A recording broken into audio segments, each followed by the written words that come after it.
prends plus en photo.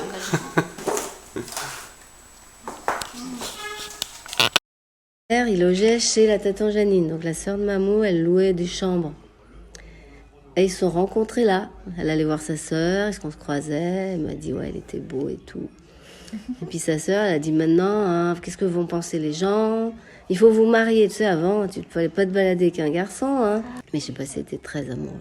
Elle avait reçu 2 colombes, et le jour de son mariage, elles se sont cassées comme ça, net en deux. Elle y a vu un présage. Tout ce qu'elle avait acheté, c'était vert, hein, le couvre-lit. Elle avait une table en bois, dessus vert. Un buffet assorti avec le dessus vert. Elle avait plein de choses en verre. Et comme après, elle n'était pas très heureuse en mariage, elle a décidé que ça portait malheur. Elle a tout fait de son couvre-lit en verre. Après, elle a changé de table. Elle est restée mariée quand même. Il avait pas trouvé d'appartement. Elle aurait aimé être à Brest, Mamou. Ouais. Dans une ville, quoi. Elle avait trouvé une maison. Bien un petit village de campagne, là, perdu. Bah, c'est vrai qu'elle a souffert, Mamou. Hein. Elle avait un peu honte de mon père, parce que tout le monde le voyait passer en titubant le soir. Alors, le médecin, il avait dit à Mamou, soit vous passez le permis, soit vous achetez la télé. Ouais. Qu'est-ce qu'elle a fait? Acheter la télé. Parce qu'elle déprimait un petit peu, là-bas.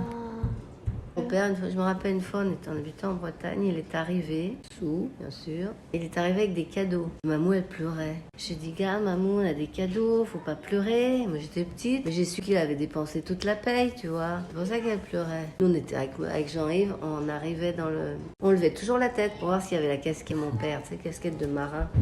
S'il n'y était pas, on était contents.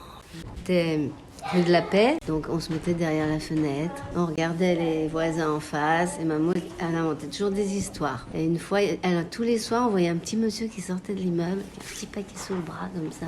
Et elle avait inventé, maman, elle disait, il doit avoir une maîtresse. Tous les soirs, elle le voyait partir comme ça en douce. Et un jour, elle a appris que le petit monsieur, il allait voir sa maman tous les soirs. Elle avait une petite bouchère en face, elle disait que c'était une petite poule. C'est vrai que c'était une petite dame toute ronde avec une petite jambe. Alors, j'avais toujours mangé chez Mamou, puis on regardait le juste prix. Il faut qu'on y aille, il faut que je t'inscrive. Moi, j'étais trop jeune pour y aller. Je t'aiderais, je serais derrière dans le public, je t'aiderais. Je ne vais pas aller là-bas. Avec Christian, on était tous les deux invités à manger la morue. Elle était salée, cette morue. Elle n'avait pas assez dessalée. Elle n'avait pas assez dessalée. J'ai bu toute l'après-midi. Christian, il était en cours, il avait soif, il pouvait pas trop boire. Il a dû la maudire.